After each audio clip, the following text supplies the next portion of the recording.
Everyone, I really hope you are doing great. आज हम लोग कंटिन्यू करेंगे अपना बीएनएसएस का लेक्चर जिसमें हम अपील्स का चैप्टर पढ़ रहे हैं। आज हम लोग कंटिन्यू करेंगे अपना लेक्चर सेक्शन नंबर 420 से। Section number 420 talks about appeal against conviction by high court in certain cases. Conviction अगर हुआ है तो उसके अगेंस्ट अपील करी जा रही है। Where the High Court has on appeal reversed an order of acquittal of an accused person and convicted him।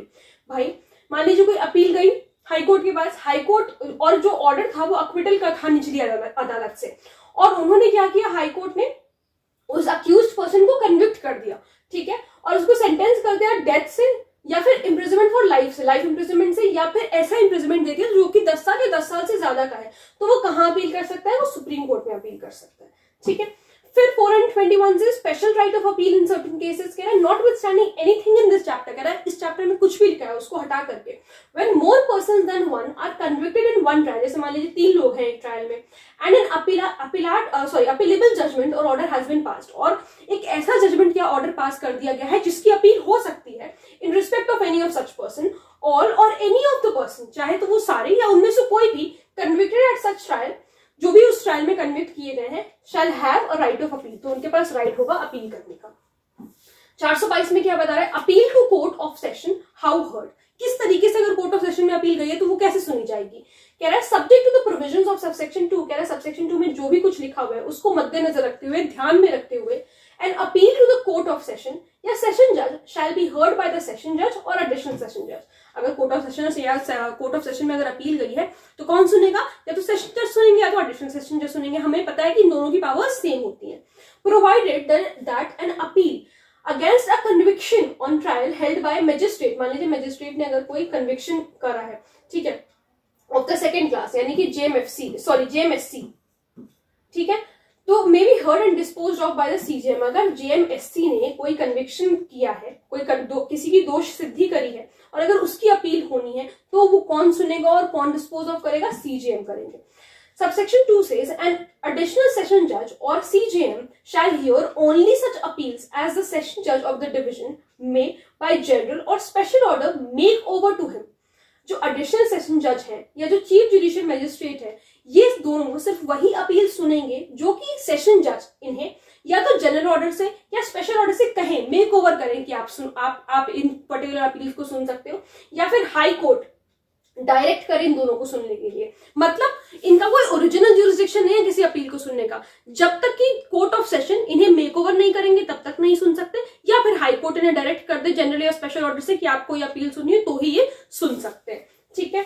Then 423 says petition of appeal, every appeal shall be made in the form of a petition। यहाँ पर ये सवाल पूछा जाता है कि particular section कहाँ पर दे रखा है। 423 में है पिटिशन ऑफ अपील। हर जो अपील होती है वो पिटिशन के फॉर्मेट में होती है। बेसिकली यहाँ पर फॉर्मेट बता रखा है कि अपील का फॉर्मेट किस तरीके से होता है, तो वो पिटिशन के फॉर्मेट में होगी, इन राइटिंग होगी, प्रेजेंटेड बाय द अपीलांट, चाहे उसको अपीलांट प्रेजेंट करे चाहे उनका एडवोकेट प्रेजेंट करे, and every such petition shall unless the court to which it is presented otherwise direct. अगर कोर्ट ने कोई और बात कही है तो अलग की बात है जहां पर उस पर्टिकुलर पिटिशन को प्रेजेंट किया गया है, लेकिन अगर कोई और बात नहीं कही गई है तो हर उस पिटिशन को एकम्पनी किया जाएगा by a copy of judgment और ऑर्डर अपील अगेंस्ट। भाई जिस जजमेंट के अगेंस्ट आप अपील करने आए हो वो जजमेंट की कॉपी तो लेकर आओ या उस ऑर्डर की कॉपी तो लेकर आओ हमारे पास, ठीक है।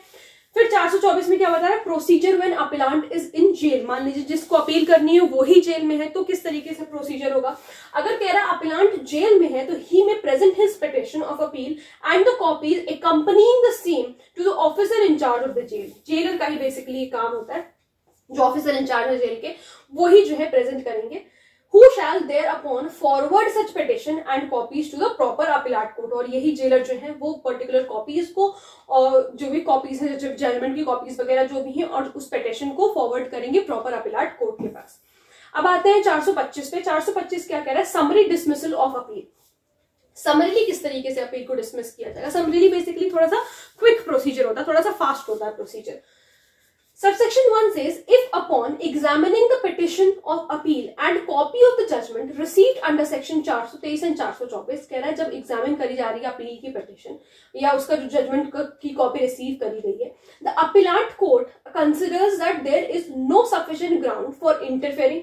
अपीलेट कोर्ट को ऐसा लगता है कि कोई सफिशिएंट ग्राउंड्स है ही नहीं इंटरफेयर करने के लिए, और इस अपील को जितना जल्दी हो सके उतना इसको डिसमिस करना सही है। समरीली मतलब डिसमिस करना सही है। Provided that no appeal presented under section 423 shall be dismissed unless the appellant or his advocate has had a reasonable opportunity of being heard in support of the same. भाई आप ऐसे ही dismiss नहीं कर दोगे, आपको पहले सुनना पड़ेगा, उनके पक्ष को सुनना पड़ेगा, उसके बाद ही आप डिसमिस कर सकते हो. फिर clause B says no appeal presented in section 424 shall be dismissed except after giving the appellant. इसको भी जो है 424 में भी जो अपील हो रही है उसको डिसमिस तब तक नहीं किया जाएगा जब तक कि आपने रीजनेबल अपॉर्चुनिटी नहीं दे दी है. ठीक है, जब तक कि आपने रीजनेबल अपॉर्चुनिटी अपीलांट को नहीं दे दी है, सुन जब तक उसको नहीं दिया है, unless the appellant court consider. हाँ, आप कर सकते हो डिसमिस, आप उसको बिना सुने भी डिसमिस कर सकते हो. कब कर सकते हो बिना सुने डिसमिस? जब आपको ऐसा लग रहा है कि ये फ्रिवोलस है, वेक्शियस है और कोर्ट का टाइम वेस्ट करेगी. ठीक है, unless the appellate court considers that the appeal is frivolous or that the production of accused in custody, और जो accused custody में है अगर हम उसको कोर्ट में लेकर के आएंगे वो बेफिजूल का inconvenience cause करेगा as it would be disproportionate in the circumstance of the case. और मतलब ये सही नहीं रहेगा केस के लिए. ठीक है, तो आप जो है बिना जो है सुने उसको डिसमिस कर सकते हो. फिर क्लॉज सी क्या कह रहा है? No appeal presented under section 424 shall be dismissed summarily until the period allowed for preferring such appeal has expired. कह रहा है 424 में जो अपील हो रही है उसको आप समरीली तब तक डिसमिस नहीं कर सकते जब तक कि जो पीरियड अलाउ किया गया है अपील का वो खत्म नहीं हो जाता. जब जैसे मान लीजिए पीरियड 6 महीने का था अपील को करने का, और 6 महीने जब तक बीत नहीं जाते तब तक आप उस पर्टिकुलर अपील को समरीली डिसमिस नहीं कर सकते. फिर उसके बाद सबसेक्शन 2 से before dismissing an appeal under this section the court may call for the record of the case. भाई अपील डिसमिस करने से पहले उसका रिकॉर्ड तो मंगाओ केस का, जो भी कुछ केस था. Subsection 3 says where the appellate court dismissing an appeal under this section is a court of session. Appellate court कौन है? Court of session है या CJM का कोर्ट है.